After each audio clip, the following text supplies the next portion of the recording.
I'll tell you a wild story about my health checkup in Japan.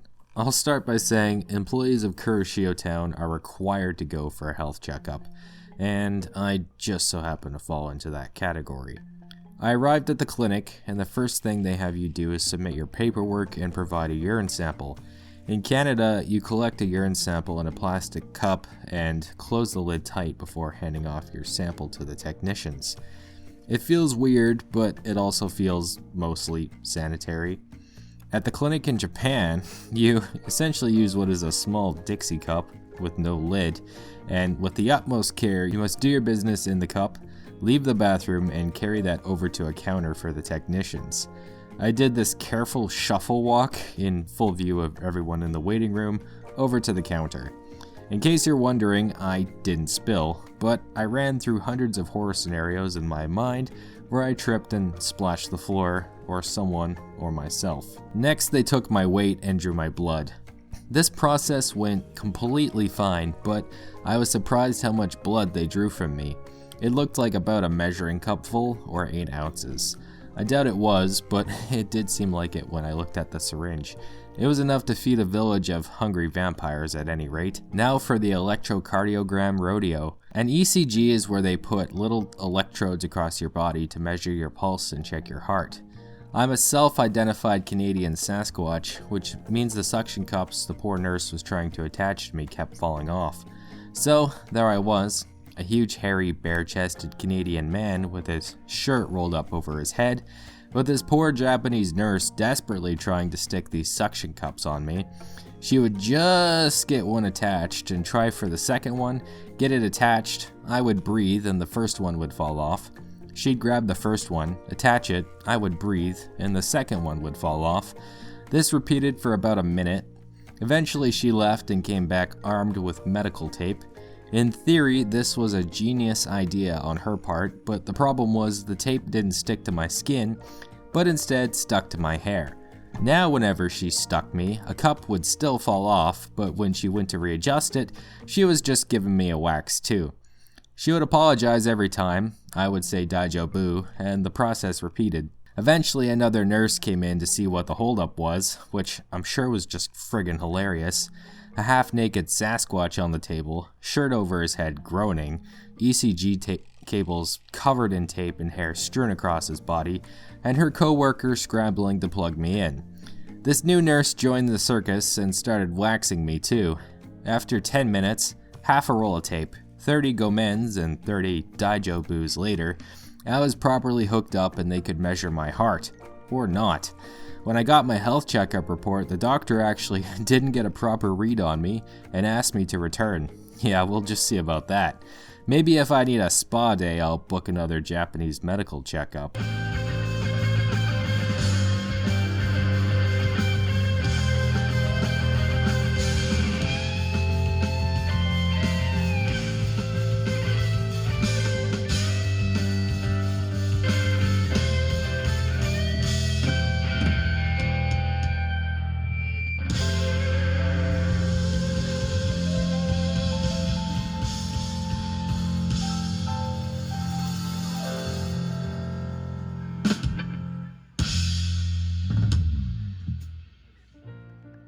I'm proud to say, long gone are the days I struggled to turn on my stove, fry an egg, and toast some toast. Recently, I've been meal prepping for myself and cooking larger, tastier meals. If you've ever wondered why adults even bother cooking, it's because having leftovers the next day or throughout the week makes it so much worth it. Stews, soups, and pasta is what I'm good at, but I like making stir fries as well. For breakfast, I've been hitting chocolate protein powder, coffee, and fruit. Anyway, all this food talk is a segue into a Thai cooking adventure I embarked on. One beautiful fall morning, I sailed into the misty mountains of Kochi, past Susaki City and Shinjo-kun, and far into the countryside where the roads are hardly wide enough for one vehicle and clouds drift through the forests. There, in a mountain valley, is a stunning community farm and a century-old Japanese house, where the Thai cooking class was to be held. First, I met some adorable dogs named Pudding-chan and Jelly-chan, both very good girls. Next, I talked to a man called Vaughn, a past Kochi ALT who co-runs the cooking classes and travels around Asia learning how to cook authentic Asian cuisine. He was telling me his next cooking tutelage would be in Taiwan, which is super cool. I met the two Japanese chefs. They own a restaurant in Kochi City called Chang Asian Cuisine. We began putting together a Thai salad called Sum Tam. The recipe calls for fresh, unripened papaya as the main ingredient, which is shaved along with a carrot. Thai food has a reputation for being sour and spicy, and this is thanks to the lime juice and Thai chilies used in the recipes, which both pack a powerful flavor punch. Every dish we made got a healthy smack of both. Next, we made Tom Kha Gai soup. This was by far the spiciest dish. The base of the soup is coconut milk, but make no mistake, its flavor is quite sour, not creamy. About 5 to 6 crushed chili peppers are added, as well as the spicy root vegetable called galangal, and of course chili oil after the soup is finished cooking. Tom Kha Gai is insanely delicious, but certainly an ass kicker. The last dish we learned to make was the classic pad thai. This was maybe the least spicy dish, but certainly still flavorful. I have to say this was my favorite of the three. The combination of ingredients made this noodle dish more creamy than tangy, but so good I could probably eat an entire barrel full. I was bold enough to volunteer on the wok, which was delightful. It's safe to say my wok skills weren't impressing anyone. That being said, my pad thai turned out delicious anyway, and I even managed to flip a whole one shrimp. Here's the dishes completed and dressed up for presentation. Everything had so much spice and flavor it made my nose run. A lovely experience. 10 out of 10 would tie that food on again. I've been going at guitar. Listening to myself play songs back even a few months ago, I can see my improvement. It's a little embarrassing looking at older bold bassons and seeing how poorly I used to play. My tempo being off or my chords not being very powerful. I think I still don't play that great, but some stuff sounds pretty good to me right now. I occasionally post on Instagram stories some songs I'm working on, usually sea shanties. You should follow me if you don't.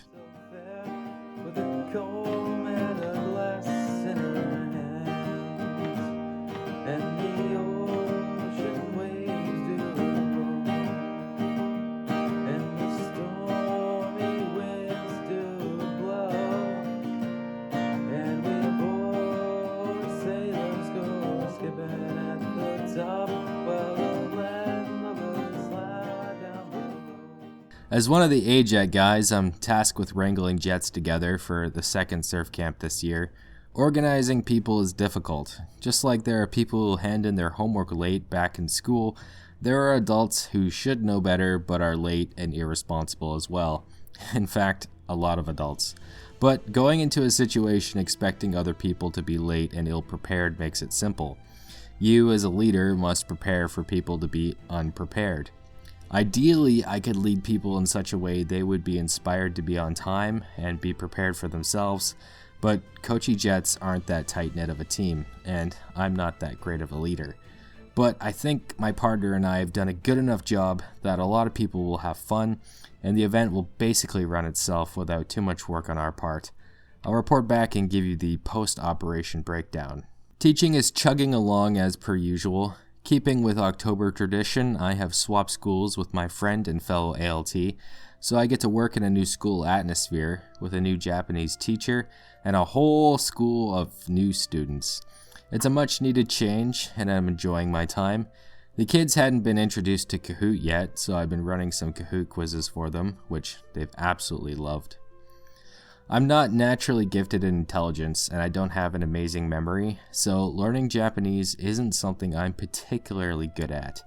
This might be a generalization, but it's easy to learn something if you're naturally talented or good at it, because being good at that thing makes you want to practice more.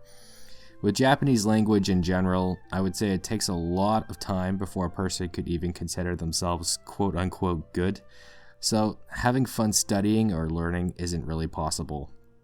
Studying is something I hate to do, but as AJET coordinator and a foreign resident in Japan, having some Japanese under my belt would make the barrier to travel, organization, and of course communication a lot easier. I know this. It would also allow me to make Japanese friends so much easier. It would mean I'm less of a burden to others and to my supervisor, so I'm trying to incorporate more Japanese study into my life. It's something that I've tried and failed at, but I've applied for the JLPT, so I'm trying to take it a little more seriously.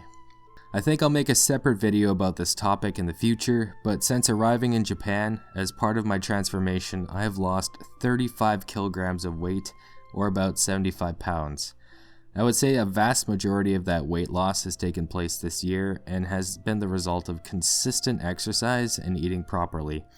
I do cardio or some form of exercise almost daily.